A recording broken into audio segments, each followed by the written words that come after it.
تمنا لے کر کے حاضر ہوئے ہیں کہ ہمارے مسلمان بھائی چاہے فلسطین میں ہوں یا ہندوستان کی مختلف سیاست اور مذہب کے نام پر تفریق پیدا کرنے والی گندی سیاست کے نام پر ہمارے ملک میں جو آب و ہوا اور فضا بنائی جا رہی ہے، چاہے فلسطین کے مظلوم مسلمان جو ہم پسینہ پوچھیں تو ہمارے پاس رومال ہوتا ہے، لیکن ان کے پاس خون پوچھنے کے لیے، منت و سماجت کرنے کے لیے نہ زبانیں ہیں، نہ کپڑے ہیں، نہ احرام کی آسائش کی جگہیں ہیں۔ رب کائنات کے ہم شکر گزاری ادا کرتے ہیں کہ اللہ رب العالمین نے ہم کو یہ موقع دیا کہ ہم یہاں آرام کے ساتھ نئے کپڑے زیب تن کر کے حاضر ہو سکیں، اللہ رب العالمین کو یاد کر سکیں۔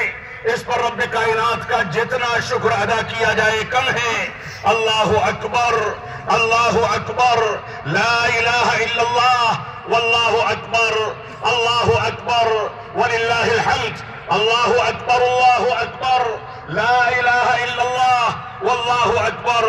اللہ اکبر وللہ الحمد۔ اے رب کائنات، یہاں ہمارے بزرگ بھی جمع ہوئے ہیں، یہاں ہمارے سرپرست حضرات بھی ہیں، علماء بھی ہیں، عوام بھی ہیں، خواتین بھی ہیں، مائیں اور بہنیں ہیں، چھوٹے چھوٹے معصوم بچے ہیں۔ اے رب کائنات، ہم تجھ سے گزارش کرتے ہیں، تجھ سے دعا کرتے ہیں، تجھ سے بھیک مانگتے ہیں، اس بات کی التجا کرتے ہیں کہ مسلمانوں کو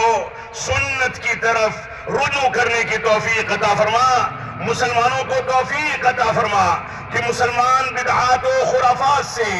اپنے آپ کو محفوظ کریں، تقلید شخصی سے توبہ کریں۔ مسلمان کو توفیق عطا فرما کہ مسلمان اپنے لیے وہ کنجیاں تیار کرے جن کنجیوں کے ذریعے صحابہ کرام کے پاس نہ پھٹے پرانے کپڑے بھی ڈھنگ کے نہیں تھے، پہننے اوڑھنے کا سامان نہیں تھا، کھانے پینے کا امکان نہیں تھا، لیکن انہی کنجیوں کے ذریعے صحابہ کرام نے ساری مظلومیت اور سارے فقر و فاقے کے باوجود دنیا کے اندر سر اٹھانے کا ہنر سیکھا تھا، کیونکہ صحابہ کرام توحید پر قائم تھے، اتباع رسول کے خوگر تھے۔ صحابہ کرام قرآن و سنت کی جانب رجوع کرتے تھے۔ آج مسلمان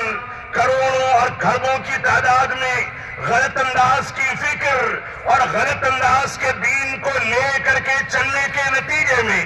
آج غلامی کے حوالے ہو کر کے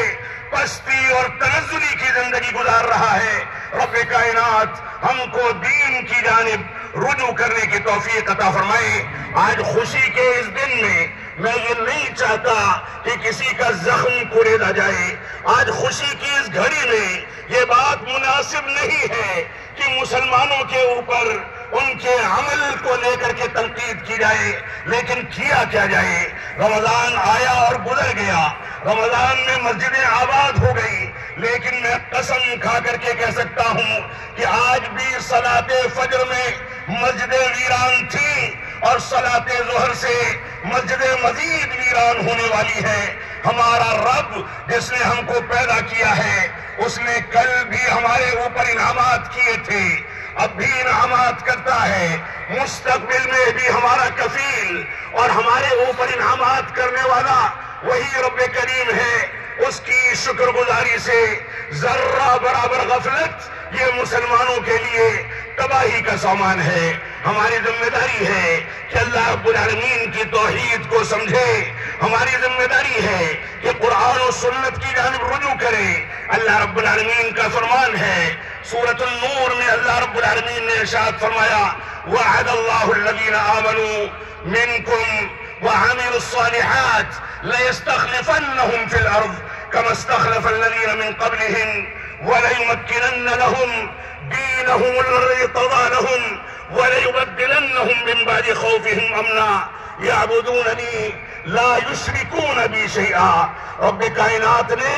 دنیا میں عزت و وقار کمانے، دنیا میں غلبہ حاصل کرنے کا نسخہ کیمیا سورہ نور کی اس آیت کریمہ کے اندر ذکر کر دیا۔ اللہ رب العالمین نے فرمایا، اے لوگوں سنو، میں نے تم لوگوں سے وعدہ کیا ہے،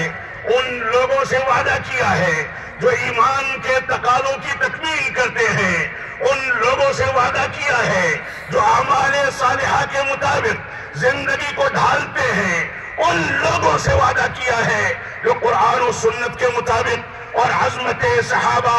اور فہم صحابہ اور فہم سلف صالحین کے مطابق زندگی گزارتے ہیں۔ رب کائنات نے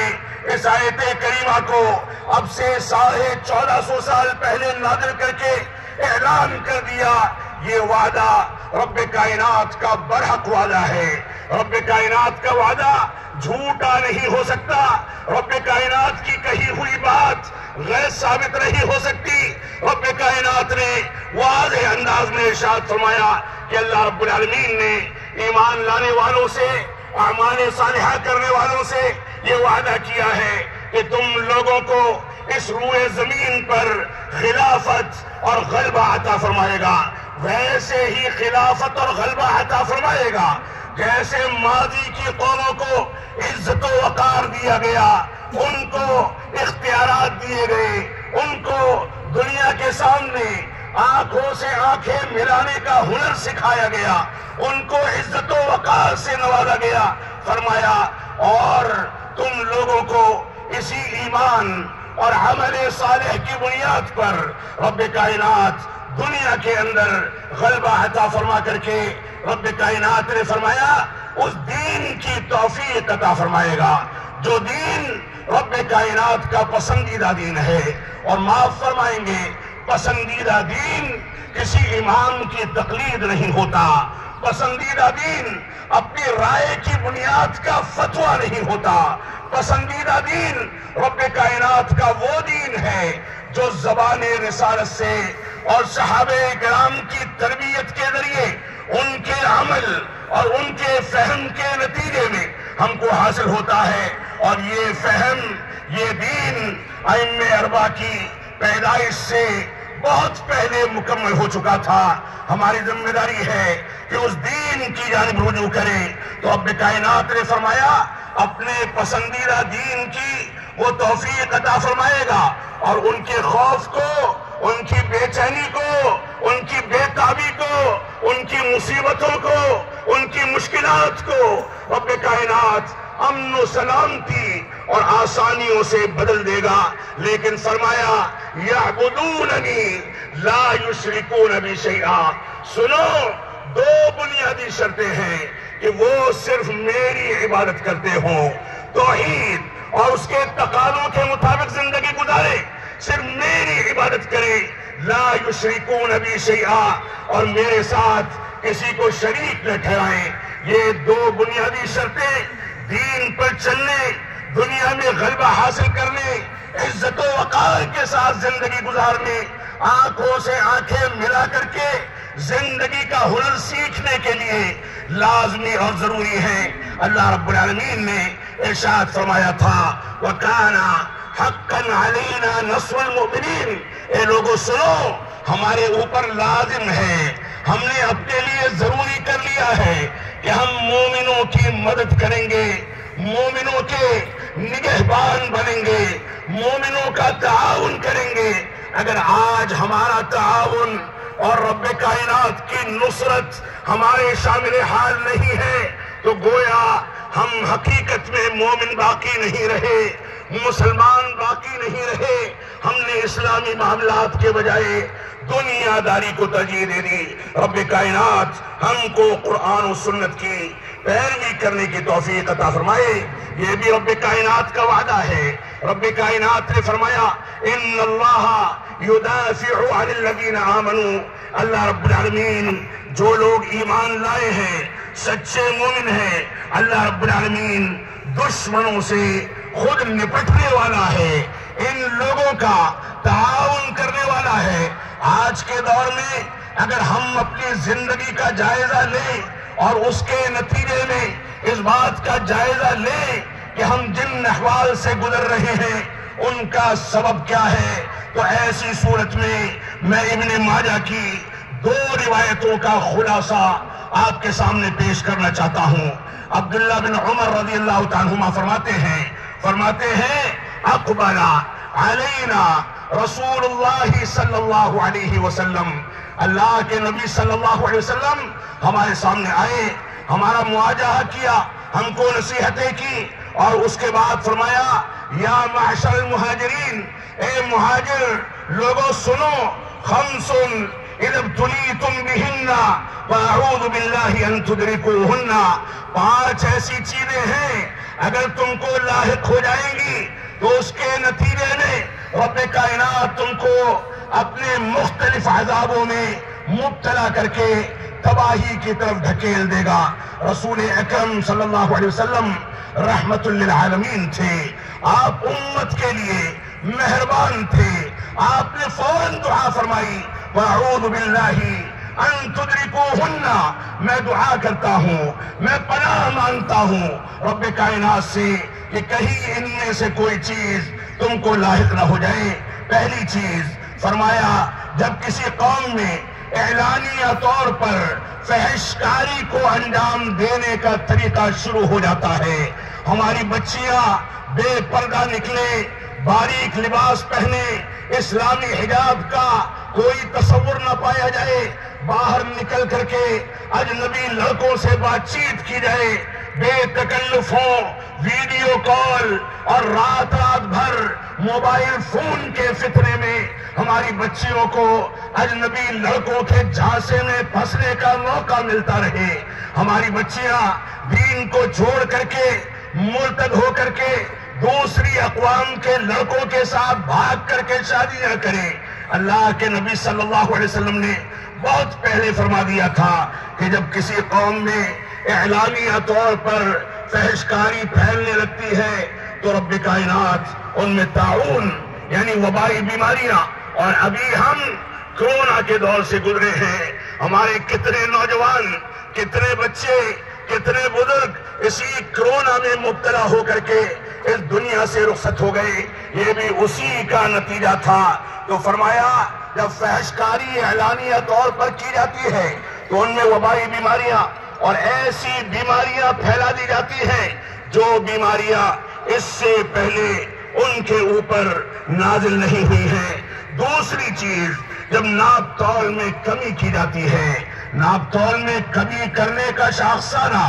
اور یہ عمل آپ نکل جائیں بازاروں میں، باٹ کے پلڑے کے نیچے آپ کو پتھر بدھے ہوئے مل جائیں گے، ناپ تول میں کانٹا لگانے والے، کاروبار میں بے ایمانی کرنے والے جتنے لوگ مسلمانوں میں پائے جاتے ہیں اتنے شاید غیروں میں نہ پائے جائیں۔ فرمایا جب ناپ تول میں کمی کی جائے گی تو قحط سالی کے ذریعے، معاشی تنگی کے ذریعے اور حکمرانوں کی زیادتی کے ذریعے تم کو عذاب میں مبتلا کر دیا جائے گا۔ تیسری چیز فرمائی جب مال کی زکوٰۃ ادا نہیں کی جائے گی، مال نصاب کو پہنچ جائے گا، اس کے باوجود زکوٰۃ ادا نہیں کی جائے گی، جس جرم میں ہم نے کی اکثریت مبتلا ہے، تو فرمایا جب مال کی زکوٰۃ ادا نہ کی جائے تو اللہ رب العالمین آسمان سے بارش کو روک دیتا ہے۔ اللہ کے نبی صلی اللہ علیہ وسلم نے فرمایا کہ اگر یہ چوپائے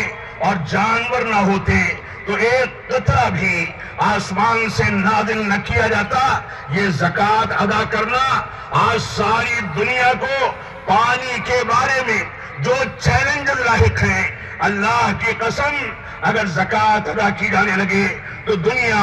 اس چیلنج سے باہر نکل سکتی ہے۔ اللہ کے نبی صلی اللہ علیہ وسلم نے چوتھی چیز کا تذکرہ کیا، فرمایا جب لوگ اللہ اور اس کے رسول کے عہد و پیمان کو توڑنے لگیں گے تو اللہ رب العالمین ان کے اوپر ان کے دشمنوں کو مسلط کر دے گا۔ جو دشمن آ کر کے ان کی جائیدادوں پر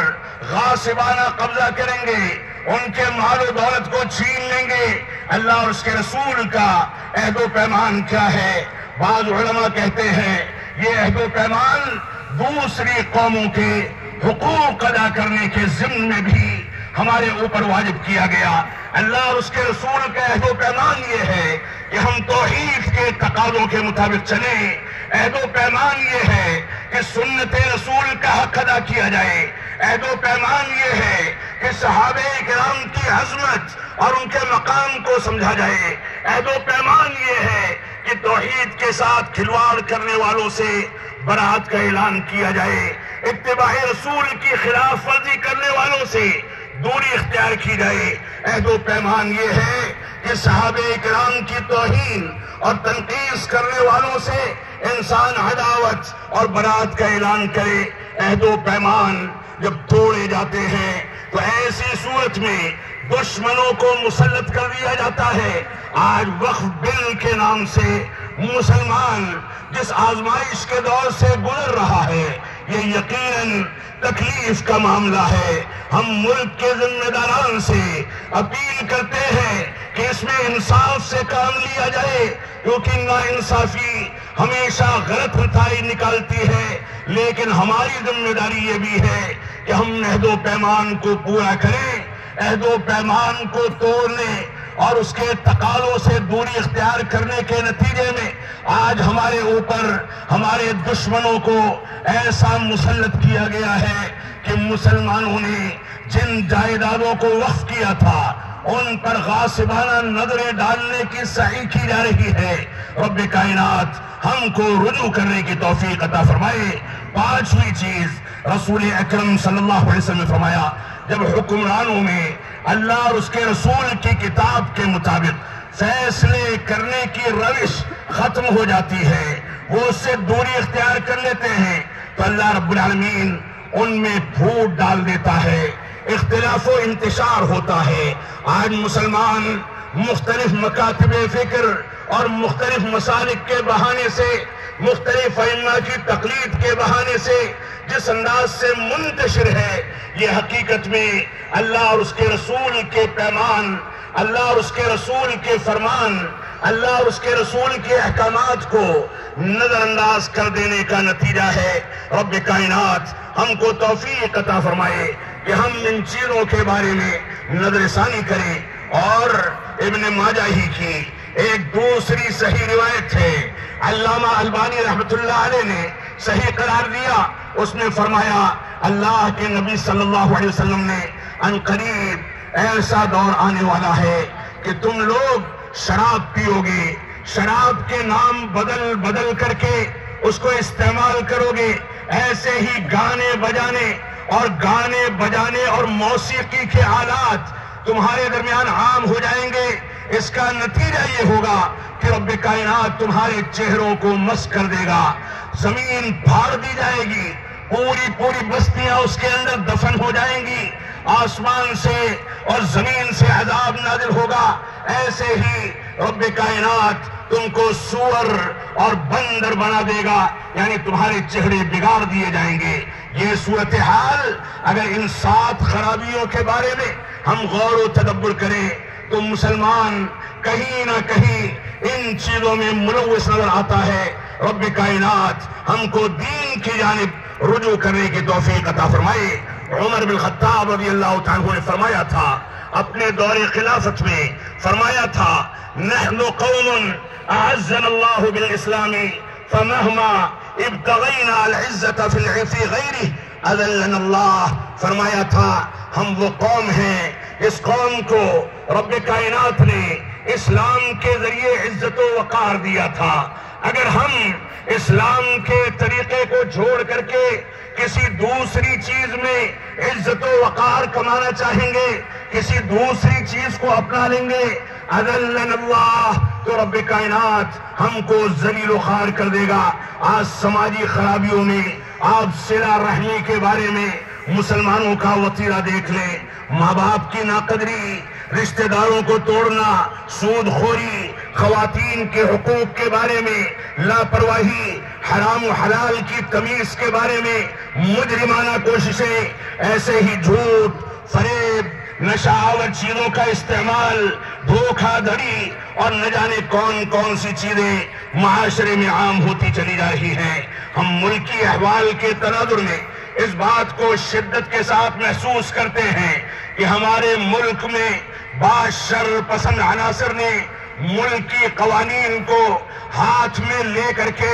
ننگا ناچ کرنا جو شروع کیا ہے، یہ پورے ملک کے لیے خطرے کی گھنٹی ہے۔ ہم گزارش کریں گے، اپیل کریں گے کہ ملک کے اندر جو بھی قانون ہے اس قانون کی بالادستی ہونی چاہیے، قانون کے مطابق امن و سلامتی ہونی چاہیے۔ ہم اپیل کرتے ہیں کہ ملک کے اندر جو ملک کے قوانین کو زد و کوب کرے، امن و سلامتی کے بارے میں غلط فیصلے کرے، ان لوگوں کے بارے میں سخت فیصلے لیے جانے چاہیے، کیونکہ یہ ملک کی سالمیت کے لیے، ملک میں زندگی گزارنے والے تمام طبقوں کے لیے لازمی اور ضروری ہے۔ ہماری ذمہ داری ہے کہ ہم مسلمان ہونے کی حیثیت سے اپنی ذمہ داریوں کو محسوس کریں، توحید کے تقاضوں کی تکمیل کریں، اتباع رسول کو سمجھیں، عظمت صحابہ کو سمجھیں۔ اللہ رب العالمین کا فرمان ہے وَاسْتَعِینُوا بِالصَّبْرِ وَالصَّلَاةِ، اے لوگو جب تمہارے حالات خراب ہو جائیں یا عام حالات ہوں، ہر حالت میں رب کائنات کی مدد نماز اور صبر کے ذریعے اختیار کی جائے۔ آج مسلمانوں کی ذمہ داری اس سے کہیں زیادہ یہ بنتی ہے کہ وہ نکل کر کے سڑکوں پر بھیڑ لگائیں، اس سے کہیں زیادہ ان کی ذمہ داری یہ ہے کہ وہ مسجدوں کے اندر بھیڑ لگا کر کے رب کائنات کے سامنے روئیں، گر گرائیں، اللہ رب العالمین کو یاد کریں، اللہ رب العالمین کی توحید کے درس کو سمجھیں، علماء کی جانب رجوع کریں، علماء کے مقام کو سمجھیں، قرآن و سنت کی عظمت کو سمجھیں، صحابہ کرام کے مقام کو سمجھیں۔ یہ ہماری بنیادی ذمہ داری ہے۔